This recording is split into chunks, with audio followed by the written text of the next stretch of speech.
Hello beautiful ladies. आज पहली बार मेरे घर पर्पल पत्ता गोभी आई है, तो मैं देख रही थी कि कैसी होती है, क्योंकि मैंने कभी हाथ में लेके नहीं देखा था। मेरे घर नहीं आई थी, ये मेरे घर पहली बार आई है। आज हस्बैंड डिनर बना रहे हैं, इसलिए वो लेकर के आए हैं शिमला मिर्च और गाजर, क्योंकि आज बन रहा है चाउमीन और चिकन मंचूरियन। तो आज वो बना रहे हैं रात का खाना। तो वो बना रहे हैं, साथ में मैं उनकी हेल्प कर रही हूँ। जो जो उन्हें चाहिए वो सब कुछ ला करके दे रही हूँ। बाकी सब फिर उन्होंने ही किया, क्योंकि मैं चली गई थी बाबू के पास। फिर रात में उन्होंने ही खाना बनाया था, तो बस खाना थोड़ी देर में हमारा बन करके रेडी हो गया था। बहुत ज़्यादा टाइम नहीं लगा था, उन्होंने फटाफट से सब कुछ बना दिया था। तो ये रहा हमारा रात का खाना। तो इसमें ये चिकन मंचूरियन है और चाउमीन है, और अच्छा बना था, खाने में बहुत टेस्टी था, बढ़िया लग रहा था, मतलब मार्केट जैसा लग रहा था बिल्कुल।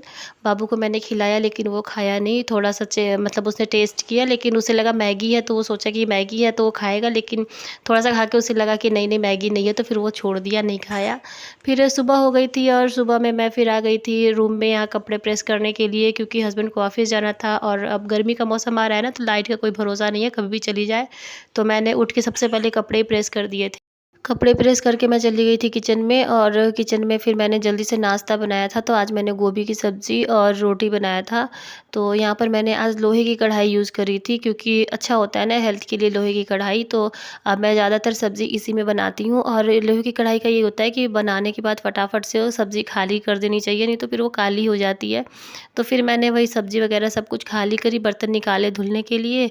हस्बैंड अपना तैयार हो रहे थे ऑफ़िस जाने के लिए, तब तक मैंने फटाफट से सारे बर्तन वगैरह सब धो लिया, किचन साफ़ कर दिया था। और बाबू सो रहा था, तो इसलिए सब कुछ काम जल्दी-जल्दी हो रहा था बिना टेंशन के, और रिशु भी अब स्कूल जा चुका था।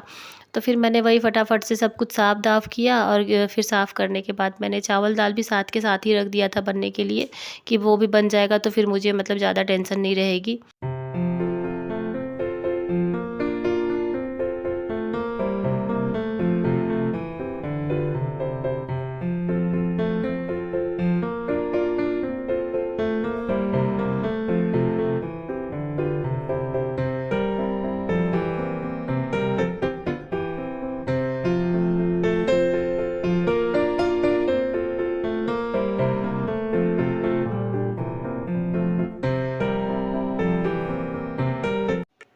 किचन की साफ़-सफ़ाई करने के बाद हस्बैंड को मैंने नाश्ता दे दिया था, तो उन्होंने बोला रात में मैंने दही रखा था जमने के लिए, देखो जमा है कि नहीं।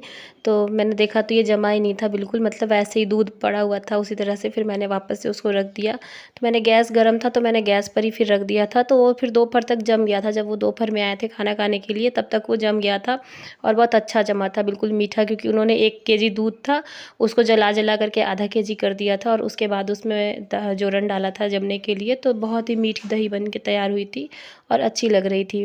फिर यहाँ पर मैंने चावल-दाल भी रख दिया था बनने के लिए साथ के साथ ही। बस यहाँ पर किचन का मेरा अब सारा काम ख़त्म हो गया। अब खाना बन जाएगा, तो फिर किचन में अब और कोई काम रहेगा नहीं। तो उसके बाद फिर मैं घर के बाकी जो बचे हुए काम है वो सब कुछ कर लूँगी। तो यहाँ पर सारा सब कुछ साफ़ हो गया है, किचन बिल्कुल साफ़-सुथरा हो गया है। लेकिन बस थोड़ी देर के लिए, क्योंकि थोड़ी देर के बाद फिर वैसे ही गंदा होना है, ये सब खाना उठेंगे बच्चे, खाना-पीना खाएँगे, पिएँगे सब। तो फिर किचन का तो यही है, साफ़ होता है, गंदा होता है, उसमें तो काम कभी ख़त्म नहीं होता, वो लगा ही रहता है। रात में कपड़े सूख गए थे, तो सारे कपड़े उतार के मैंने सोफ़ा पर ही रख दिए थे, कि सुबह मैं इसको सही कर लूँगी। तो अब मैं इसको सबको तह बना लूँगी। सारे कपड़े अलग-अलग कर रही हूँ, और अलग करके तह बना के फिर सबको रख दूँगी।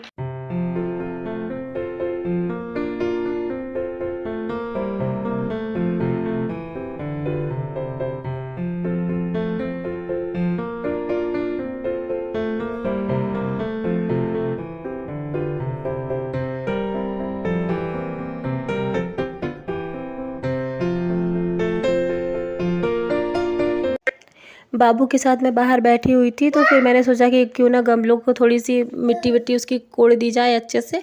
तो मैं चाकू लेकर के वो गमलों की मिट्टी कोड़ रही थी, तो देखा तो उसमें ये कीड़ा बैठा हुआ था, और ये कीड़ा इतना अजीब-सा है, पता नहीं, मतलब पहली बार मैंने ऐसा कीड़ा देखा। जैसे लग रहा है किसी और ही ग्रह का है। स्टिंगरे होती है ना जैसे समुद्री मछली, उसी के जैसा ही लग रहा है। ये इसकी लंबी सी पूँछ निकली हुई थी। पहले तो मुझे लगा कोई बीज है, फिर ध्यान से देखा तो ये कीड़ा था। तो फिर मैंने इसकी वीडियो बना ली दिखाने के लिए हस्बैंड को, कि ये देखेंगे कि क्या है ये।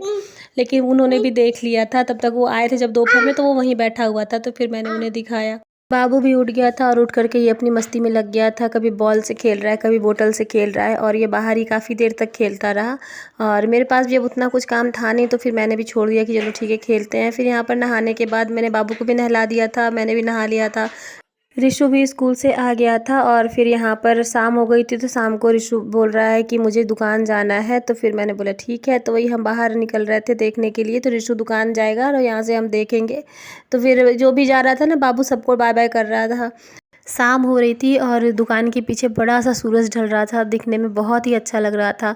और यहाँ पर फिर रिशु चॉकलेट लेकर के आया था, तो दोनों भाई खा रहे थे। और फिर मुझे खोआ बनाना था दूध जला करके, तो मैं चली गई थी किचन में खोआ बनाने के लिए, क्योंकि अभी मिलावट का खोआ मिल रहा होगा मार्केट में, इसीलिए मैंने सोचा कि खुद से ही बना लेती हूँ गुजिया बनाने के लिए। तो वही मैं बना रही थी। तो मैंने करीब 1 सवा किलो के करीब का खोआ जलाया था। तो ये आधा केजी का है, बाकी मैंने और जला के रख दिया था।